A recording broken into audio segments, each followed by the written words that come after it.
Bien, y ahora siempre continuando con este tema, el periodista Alberto Miranda de Trinchera de la Noticia realizó una entrevista al economista y experto en políticas públicas Eduardo Solórzano, analizando el significado de las sanciones y la perspectiva económica a finales e inicios de, a finales del año e inicios del próximo año. Aquí está parte de lo que dice el economista y experto en políticas públicas Eduardo Solórzano. Quiero comentarles que esto es un seguimiento de sanciones que vienen desde PDVSA Venezuela, que es la que origina los fondos de capitales para asociarse a ALBA Nicaragua y hacer inversiones de todo tipo en diferentes sectores económicos. Inversiones que muchas de ellas han sido fracasos, pérdidas, y muchas otras han sido más de enriquecimiento personal y no de desarrollo económico de la nación. Lamentablemente, las sanciones a PDVSA involucraron a los bancos de capital privado de Nicaragua porque allí estaban depositados fondos que provenían de estas operaciones Venezuela-Nicaragua, ALBA Venezuela, ALBA Nicaragua. Entonces, al sancionar esos fondos, los bancos privados del sistema bancario nacional inmediatamente tuvieron que retirar los depósitos de ALBA y decirles pues que no podían tenerlos más ahí por las sanciones o pasarlos a otra entidad financiera. Se creó Bancor y Bancor recibió todos esos depósitos, pero después fue sancionado Bancor también como una entidad que estaba haciendo operaciones no claras o ilícitas y fue sancionado, y entonces tuvieron que sacar los fondos de Bancor para Caruna. Ahora, ¿qué es Caruna? Una cooperativa de ahorro y crédito que estaba hecha para personas que ahorraban y después recibían préstamos para compras pequeñas empresas o una casa o una parte de su hipoteca. Ahora, de pronto Caruna recibió miles de millones, o sea, esa no es su función, ¿verdad? Y ahora que sancionan Caruna, la pregunta es dónde van a depositar todos esos miles de millones de dólares. Son muchos millones de dólares. Entonces, la sanción también implica un cerco financiero al régimen que le dice: tenés que hacer elecciones, tenés que reformar, tenés que liberar a los presos políticos, tenés que devolverle los bienes a los medios de comunicación que han sido confiscados.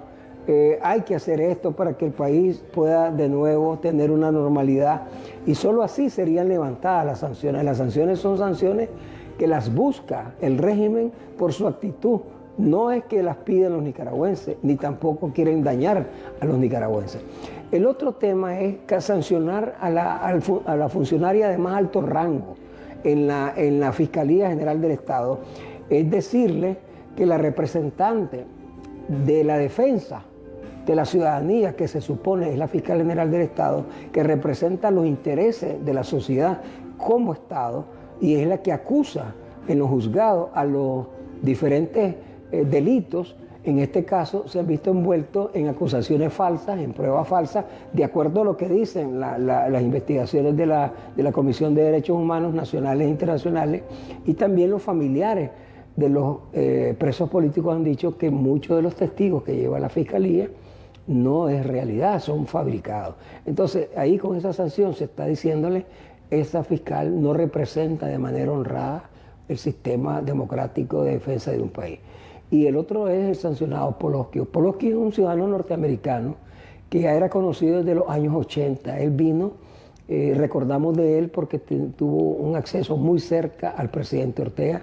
No es de ahorita, es de hace más de 40 años. Y en este funcionario yo quisiera hacer una pauta, ¿verdad? De qué manera, si él siendo funcionario estadounidense, cómo implicaría o cómo se implementaría estas sanciones que son individuales propiamente hacia su persona y su estatus financiero. Claro, es que el objetivo de esto es, primero, que él es uno de los funcionarios de más alto rango cerca del presidente y además influye mucho en todas las políticas. Si ustedes ven cada ley o iniciativa que sale de la presidencia, quien la firma él es como Poloski, como ministro secretario.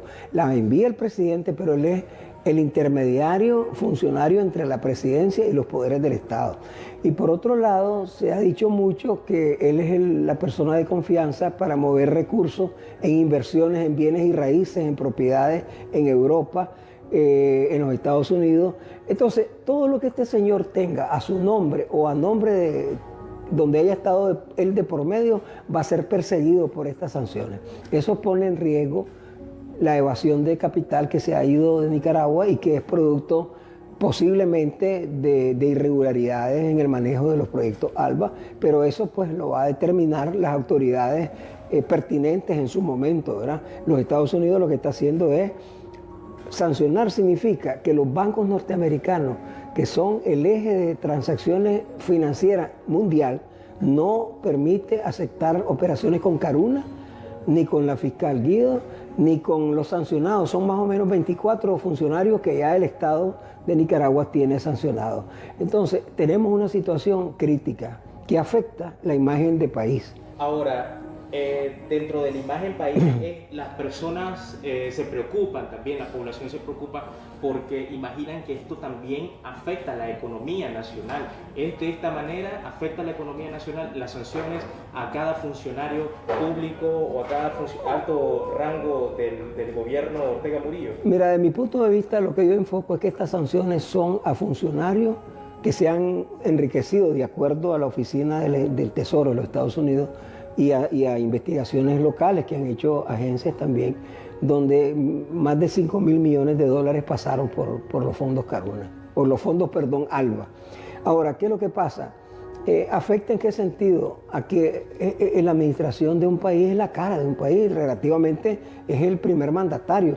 Y cuando una persona que es el primer ciudadano de un país es sancionado, definitivamente Nicaragua no va a ser atractivo para inversiones. Entonces la economía sigue yéndose al despeñadero, sigue yéndose a una tasa negativa cada vez, y como se espera, 2020 es un año preelectoral, estamos a casi 12 meses de las elecciones y no se le ve apertura democrática al país, no se ve eso. Ahora, hablando de este tema económico y de este tema de la imagen que da el gobierno o la representación de Nicaragua en el exterior, ¿cómo podría acabar el Producto Interno Bruto para este final de año?